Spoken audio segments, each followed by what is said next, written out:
¿Verdaderamente Jesús sintió miedo? ¿Qué fue lo que sucedió en el Getsemaní? Vemos esta gran escena donde Jesús habla y expresa qué era lo que pasaba en su mente, en su cuerpo, en su alma. Y si quieres descubrirlo, yo te animo a quedarte en este video, y si te interesan todos estos videos que estamos hablando de diferentes cosas, de psicología, fe y cómo podemos tener una relación con Dios, puedes suscribirte al canal y ponerle la campanita.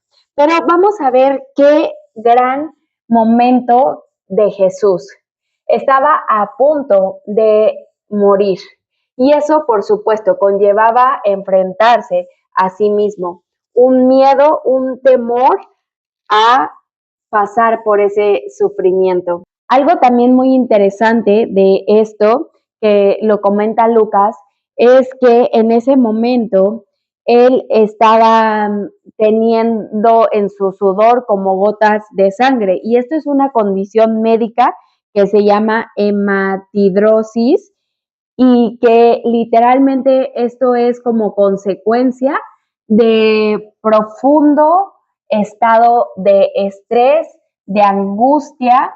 Y pues lo que hablamos en el video pasado fue muy interesante, porque literalmente su sistema nervioso autónomo estaba bajo mucho estrés, porque iba a conllevar ese dolor, ese sufrimiento, y eso obviamente lo ponía en peligro.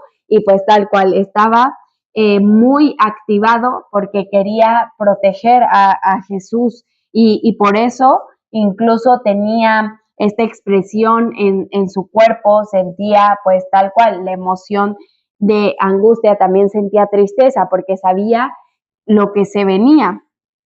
Lo cual esto también me hace pensar que el tener miedo y el tener a veces hasta esa angustia en nuestro cuerpo, eso no significa necesariamente que o estamos pecando o desconfiamos de Dios. Sabemos que Jesús fue perfecto y nunca pecó.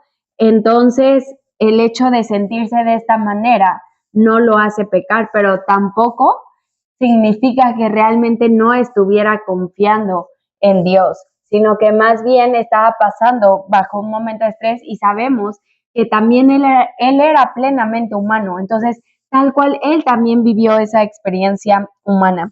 Vamos a ver qué fue lo que hizo. Primero que nada, fue un momento aparte y tomó a sus más íntimos amigos.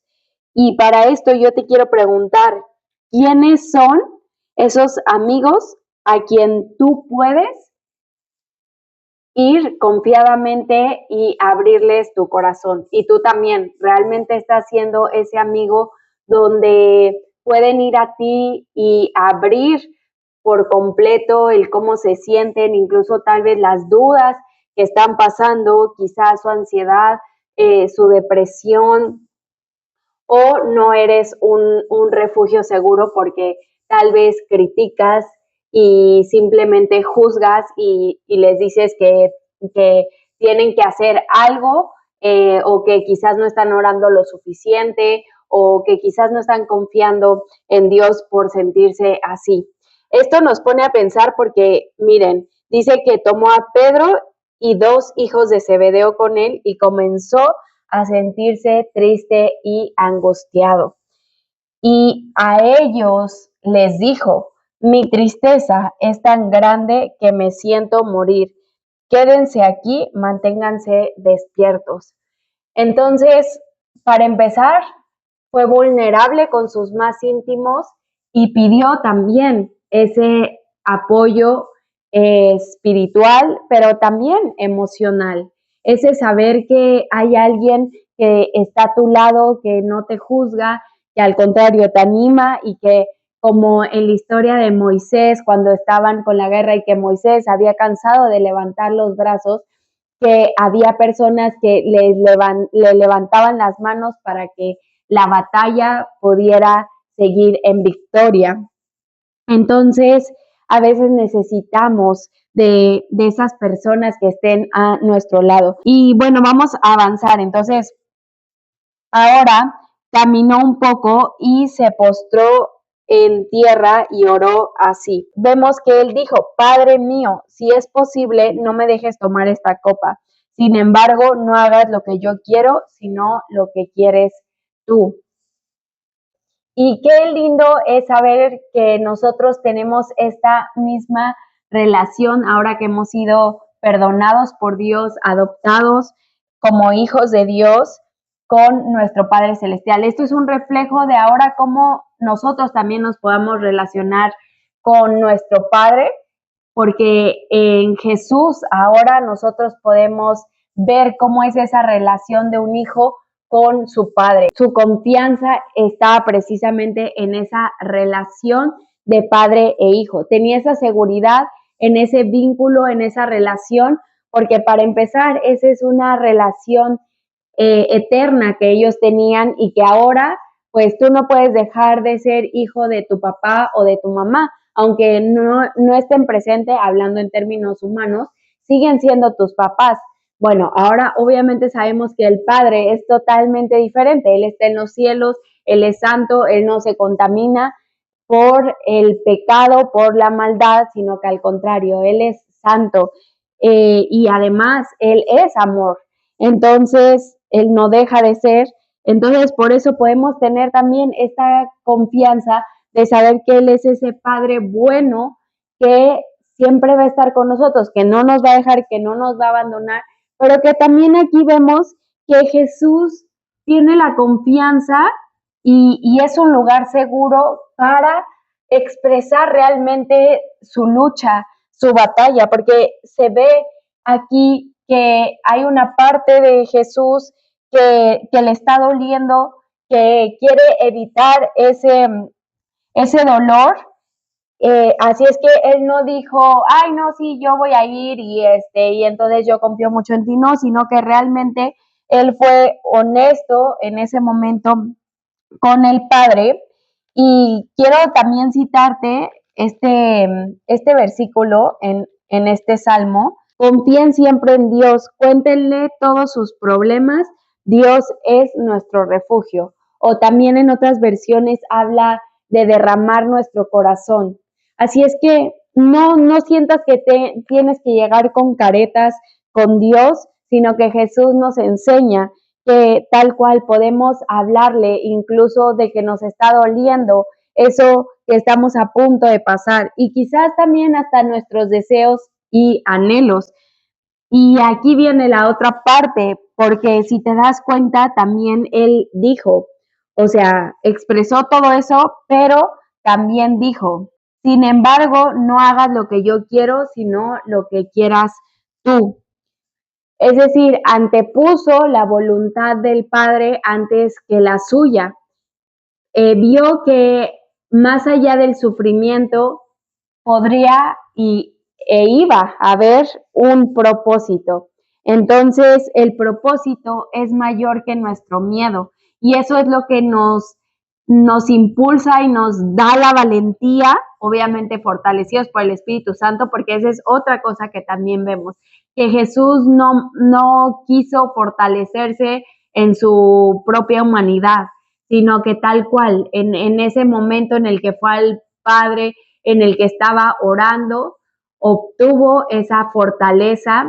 Y también algo súper interesante es que no solamente le llevó una vez de orar, él siendo el Hijo de Dios, fue una batalla constante, porque dice que para empezar esta noche no durmió nada, obviamente porque sabía que el espíritu está dispuesto, pero la carne es débil, que debía de fortalecerse espiritualmente, pero también vemos que no fue cuestión de una batalla que se ganó en una sola oración. Y les digo, pónganse en la escena de que Él es el Hijo de Dios. Entonces, ¿qué más nosotros? Pues van a haber batallas que verdaderamente va a ser una lucha, pero bueno, nosotros justamente como Jesús anteponer la voluntad del Padre antes que la nuestra. Y ahí se ve que también era una confianza extrema en el Padre porque decía también a Él, Padre, todas las cosas son posibles para ti. O sea, es decir, Jesús conocía quién era su Padre y también sabía que a pesar de que le amaba, eso no implicaba que podría ser la voluntad de Dios. Y bueno, él sabía obviamente a lo que venía, sabía que tenía que pasar por ese sufrimiento, por esa cruz, por esa muerte, y él ya de hecho lo había anticipado, que iba a morir, que iba a ser entregado y que iba a ser crucificado, pero que resucitaría al tercer día. O sea, él ya sabía, pero a pesar de eso no quitaba que en ese momento tuviera esta batalla. Entonces, no te sientas que le estás fallando a Dios, sino al contrario, que esto te haga acercarte a Él sabiendo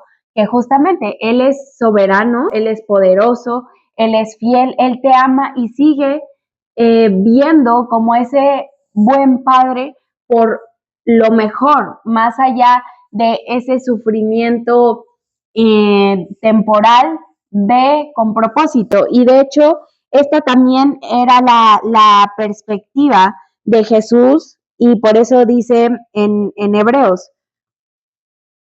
fijemos nuestra mirada en Jesús, en quien la fe empieza y termina. En vez del gozo que podía haber tenido, sufrió la muerte en la cruz y aceptó la humillación como si no fuera nada. Después se sentó a la derecha del trono de Dios. Si alguna vez se sienten desfallecidos y agobiados, piensen en Jesús, quien soportó pacientemente el maltrato de parte de los pecadores. Así es que aquí vemos que él tenía la mirada puesta no solamente en el sufrimiento, sino veía lo que iba a acontecer después de ese sufrimiento. ¿Para qué? Para que él fuera exaltado, estuviera a la diestra del Padre y para que nosotros entonces pudiéramos también ser salvados y poder compartir con él su gloria. Entonces, eso fue lo que le dio la valentía y se pudo anteponer a pesar de su miedo al sufrimiento para poder hacer la voluntad y cumplir el plan de Dios. Entonces, pues esto nos hace ver que no hay exaltación, que no hay gloria sin cruz.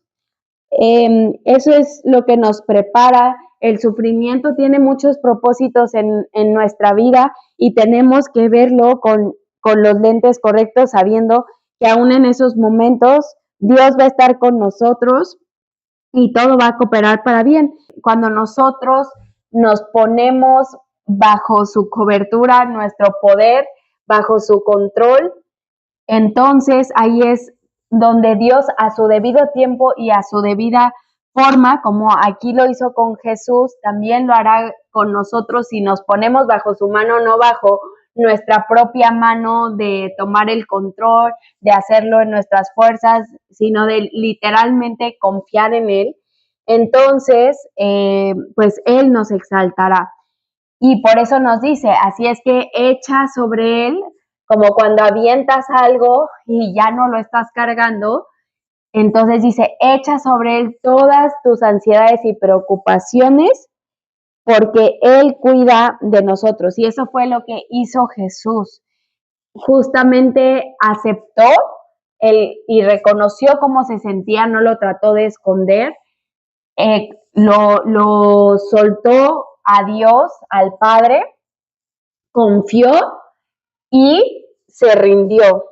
Así es que el miedo no es malo, no está mal sentirlo, sino qué hacemos con él, porque a veces se puede convertir en paralizante o hacernos tropezar y buscar nuestra propia seguridad, pero cuando encontramos que nuestra verdadera seguridad está en Jesús, sentir miedo no es fallar, es ser humano. No evites el dolor. El dolor Dios lo usa para transformarnos. El propósito es más grande que nuestro miedo. Así es que podemos sentir miedo y aún avanzar cuando realmente nosotros nos tomamos de la mano de Dios y mira todo lo que ha sucedido gracias a que Jesús avanzó, a que Jesús no desistió en este Getsemaní, pero que también Jesús como hombre también sintió y pasó por esta angustia y por este miedo, lo cual nos hace identificarnos con él y sentirnos que realmente Él nos entiende y que podemos acudir a Él. Así es que yo te animo que por el momento por el que estés pasando o si llegas a pasar un momento, sigas esto que Jesús hizo con el miedo y verás que esto transformará tu vida porque será Dios utilizando eso como una herramienta para glorificarse en ti y para perfeccionarte, afirmarte y confirmarte. Así es que mis mejores deseos y oro para que Dios te fortalezca en su ser interior y aprendas a abrazar también todas las emociones que han sido un regalo de Dios y que nos pueden conectar con nosotros mismos, con los demás y por supuesto también con Dios. Así es que una mayor intimidad con Dios también nos llevan nuestras emociones. No nos tienen que dirigir, pero sí nos pueden conectar más con Dios para poder encontrar en Él la sabiduría y la dirección correcta. Así es que, pues bueno, espero te haya servido este video y que por supuesto lo pongas en práctica y con el favor de Dios nos vemos hasta la próxima. Así es que suscríbete al canal, ponle la campanita y nos vemos luego. Chao.